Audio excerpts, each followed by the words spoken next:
Então, eu precisei entender o propósito de Deus para me submeter à voz de Deus.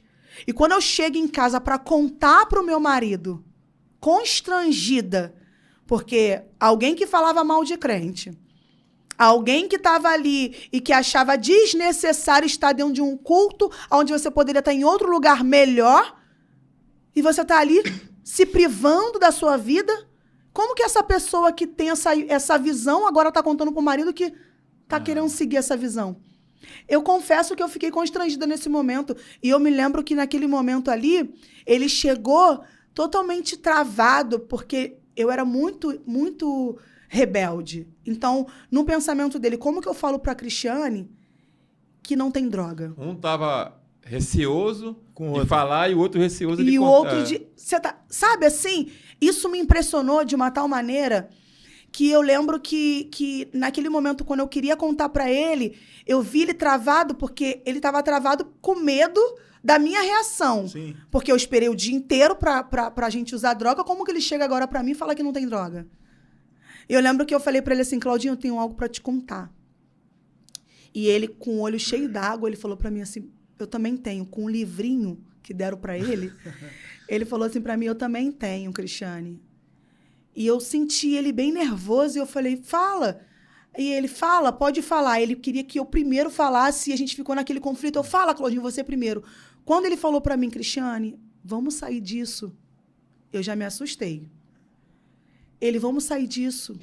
Deus não tem isso pra nossa vida. Meu Deus. E o olho dele começou a encher de lágrimas e a lágrima começou a cair. Eu fiquei assustada com aquilo que eu estava ouvindo, porque era aquilo que eu também tinha para falar. E eu esperando outra reação dele e o cara falando para mim que também queria mudar de vida. O que aconteceu? O tempo que eu fui pro culto, para agora, tudo mudou. O que aconteceu? E eu olhando para ele assustada, porque eu nunca tinha vivido aquilo, minha primeira experiência com Deus. E eu lembro que ele olhou para mim e disse para mim, Cristiane, eu aceitei Jesus. Naquele momento ali eu falei, ele tá brincando comigo, ele tá sendo irônico comigo, ele quer me ridicularizar aqui. Só que ao mesmo tempo eu olhava pra ele e falava, não, ele tá falando a verdade, ele tá chorando. Eu falei, Claudinho, o que aconteceu? Ele, Cristiane, isso aqui é um testemunho que eu sei que Deus vai preparar ele pra contar. É o testemunho dele. Sim. Eu não vivi isso.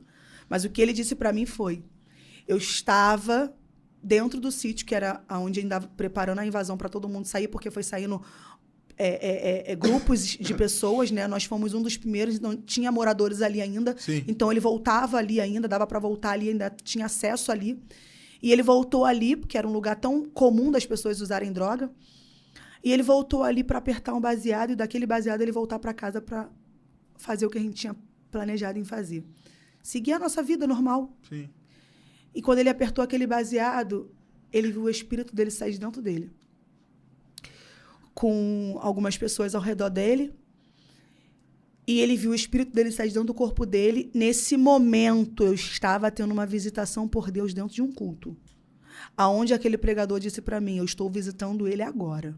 Foi no mesmo horário. Meu Deus. Ele apertando o baseado, ele viu o espírito dele sair de dentro do corpo dele. E ele se assustou porque parecia que ninguém ouvia mais ele. Ele ia até as pessoas, tocava nas pessoas e as pessoas interagindo normal, conversando normal. Ele se desesperou porque ele pensou, eu morri. Ninguém tá me vendo, o que tá acontecendo aqui? E ele via a matéria dele e o espírito dele vagando. O espírito dele vagando e ele começou a se desesperar. Ele pensou, eu morri. E aquela confusão na cabeça dele, o que tá acontecendo? Ele pedindo socorro às pessoas e ninguém conseguia ouvir ele, sentir ele. E ele lembra que ele viu uma igreja. Naquela igreja tinha uma missionária. E ela era a única pessoa que conseguia ver o que estava acontecendo. Aquela missionária olhava para ele e ele falava, você tá me vendo? E ela balançava a cabeça e falava que sim. Se a gente perguntar hoje para ela, ela fala que ela realmente viu ele assustado, mas que ela não viu essa dinâmica espiritual que aconteceu. Sim. Isso quem viveu foi ele. Ele viveu. E para você entender, ainda não estava no efeito de droga. Ele estava apertando o baseado para começar a fumar. Deus paralisou ele naquele momento. Ele lembra que ele olhava para aquela igreja e ele falava assim, você tá me vendo? E aquela missionária balançava a cabeça e ele falava assim, Deus me dá a última oportunidade? Porque se eu tiver a última oportunidade, eu quero ver meu filho crescer. Eu me rendo e vou para aquela igreja ali e aceito o Senhor. naquele mesmo momento, a matéria dele voltou, o espírito voltou para a matéria dele e ninguém entendeu nada. Ele pegou a droga, tinha um rio perto da onde ele estava, ele jogou tudo dentro do rio, porque até naquele momento ele teve um entendimento para entender que se não era bom para ele, não era bom para ninguém. Todo mundo que estava ali com ele usava. Isso. Ele podia dar para qualquer outra pessoa ali que ia gostar muito. Mas ele teve um discernimento ali naquele momento de que não era bom para ele, também não era bom para ninguém. Ele entrou dentro daquela igreja, recebeu uma oração, confessou Jesus como salvador da sua vida, recebeu um livrinho, dali ele foi para a casa da mãe dele, botou num canal do R.R. Soares, se ajoelhou no chão e falou, eu quero mudar de vida. Ali ele confessou, determinou ainda mais o que tinha acontecido ali e foi para casa me contar essa notícia. Quando ele disse isso para mim, eu falei, o mesmo Deus que me visitou naquele culto foi o Deus que te visitou. Porque Deus disse para mim que Deus é Deus de perto, mas também é Deus de longe. Foi a primeira experiência que eu tive com Deus. Para você entender. Eu aceitei Jesus no mesmo dia que o meu marido, sem nenhum e nenhum outro saber, endereços diferentes, bairros diferentes, eu aceitei Jesus e o meu marido aceitou Jesus no mesmo dia que eu. Sabe por quê? Porque o mesmo Jesus que a gente conhece das histórias é o mesmo Jesus que continua fazendo nos dias atuais. Aleluia. Eu acredito muito. Eu tenho muita propriedade para pregar isso para você que está me assistindo, que talvez esteja desacreditado. Não é verdade. De orar por alguém, de pregar na vida de alguém ou até na tua vida mesmo. Deus está dizendo para você que ele é especialista em alcançar o improvável.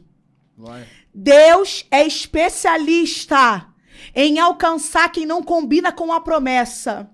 Uma menina improvável que não combinava com a promessa, que não tinha perfil com a promessa, que quem olhava dizia, não vai sustentar isso por muito tempo, é fogo de palha, está aqui para te dizer que tudo que dizem sobre você não determina a tua história. Eu tô sentindo Deus para dizer isso aqui. Aleluia. Tô todo arrepiado. Que testemunho. Aquilo que dizem sobre você não altera o que o céu já escreveu para tua história. Já estava escrito naquele culto. Aleluia. Que eu iria confessar Jesus naquele dia. Aquele culto aquela data já estava marcada. E hoje nós estamos aqui para contar que Jesus é o Jesus que marca encontro com os improváveis. Se você for uma improvável, se você for um improvável, é com você que Jesus vai marcar esse encontro para provar para você que não está nada perdido para a tua história. Meu Deus. Forte Brasil. E você que não é evangélico e está vendo esse testemunho, quer aceitar Cristo, bota aí, eu aceito. Escreve. Aleluia.